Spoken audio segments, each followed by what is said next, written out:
This is my 5-step system of how I use AI to help me juggle being a working mum. Now, I have to say there's a lot that's going on at any one point. I think the main issue is that we're expected as mums to work like we don't have children and have children like we don't work. And that really doesn't work for me, and it doesn't work for a lot of mums out there. So I like to implement systems, particularly with AI, to help me with the working mum life, but also making sure that I'm not dropping anything at home at the same time. So let's break it down. This is my 5-step system. If you're new here, hi, I'm Paige. I teach mums how to use AI to help them not only save time, but reduce their mental load and just make motherhood that little bit easier.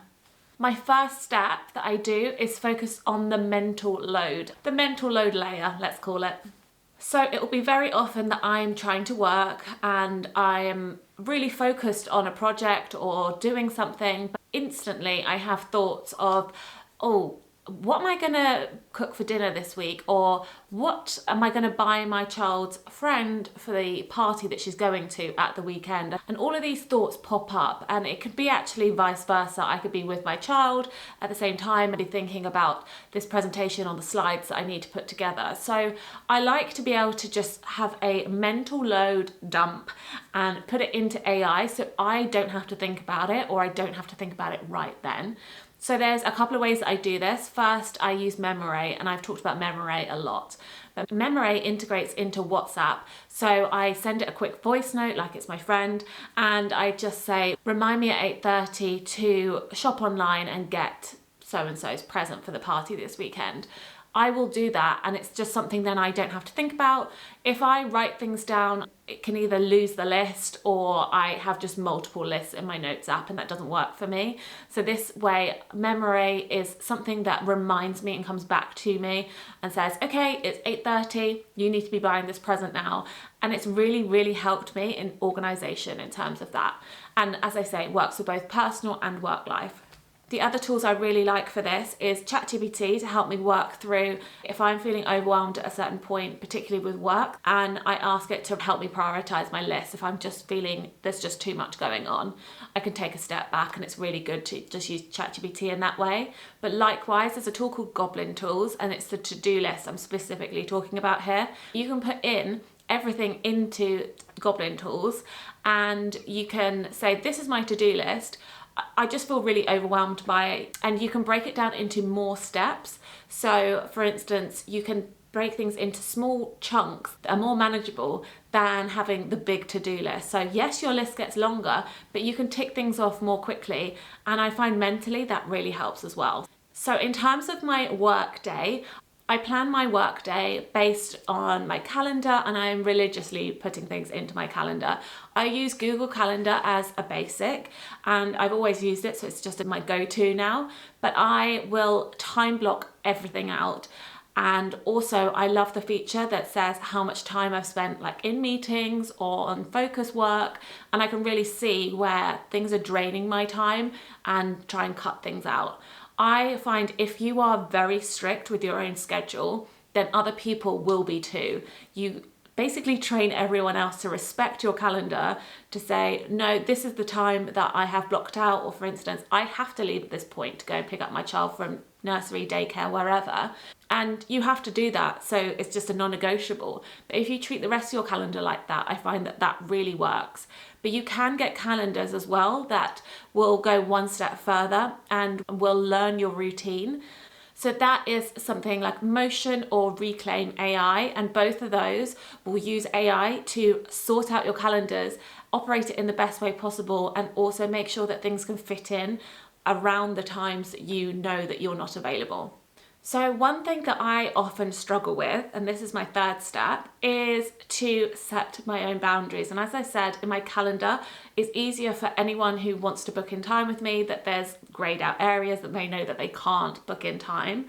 But when there are people that are insistent that they need you at a certain time, or they need you to completely rearrange your calendar for whatever reason, I find AI is very good at helping me to word messages in a way that is clear that these are my boundaries, I'm not going to change it, because as a working mum, if you don't get the stuff done at the time that you need to, then I find you're either working when you come back late at night when your child's asleep, or you just find that you're just saying yes to everyone. You're trying to please everyone. You're trying to get your work done. You come home, you're emotionally overwhelmed by everything that's happened in the day.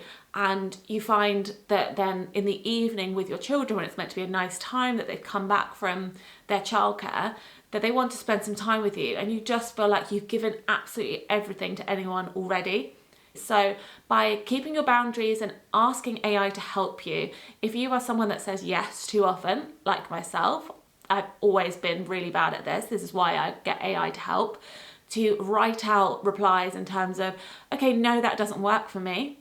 This is what does work for me. Let's try and meet in the middle. And that is completely acceptable to do. So implement that and see how that helps.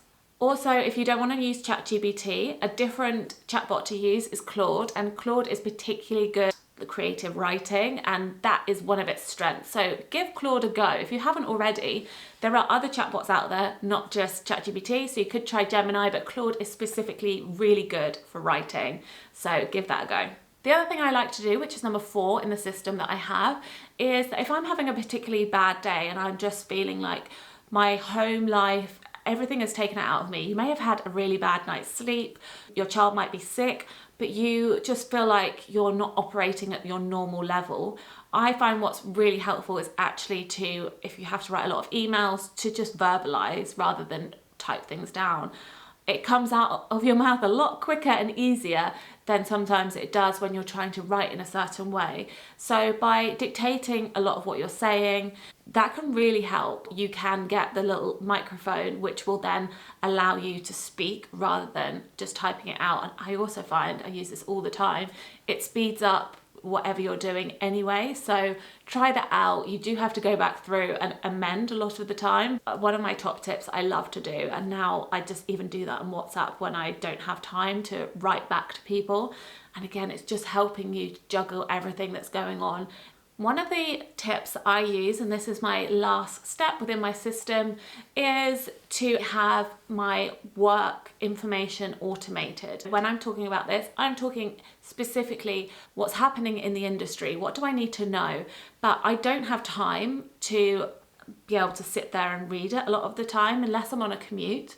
But I will, in the morning, have an automated email that I've got set up from ChatGPT that comes straight into my inbox. You can do this in various ways if you'd like. So Notion allows you to do this. If you use Zapier, that again is a connecting tool that you can use to automate and set up everything. You basically want to make things as easy as possible for you. By doing this, it's almost like a little cheat code where you will know much more about the wider context of the industry than probably about 70-80% of the people in your workplace. And if you set this up on a regular cadence, so it's coming either daily, weekly, monthly, whatever works for you in your industry, you'll find just getting that little bit of information really sets you up to start your day, and it almost like shifts your mindset. You can get your phone to dictate it out to you if you don't want to read it. You can get Alexa to also just tell you the top news stories, which may not be specific, but you can set up certain things to trigger with Alexa, which are going to help you. So give those a go, and they really will help you in your work life to just have that little step up and give you confidence. You know exactly what you're talking about. Even if you're operating off minimal sleep, you've kind of got the edge on people. So that is my 5-step system, and they are little things that I do all the time to make my mum life and my home life work more seamlessly together. AI is a really powerful tool to be able to use. There's so many apps and websites that you can use to make everything a little bit more seamless when you're trying to juggle it. Obviously, working mum life is difficult, so these are just little tips and tricks that you can use. Let me know in the comments below if you use any of those. I post videos every single week to help mums learn how to use AI to help them. Please do hit the subscribe button, and I will see you next week.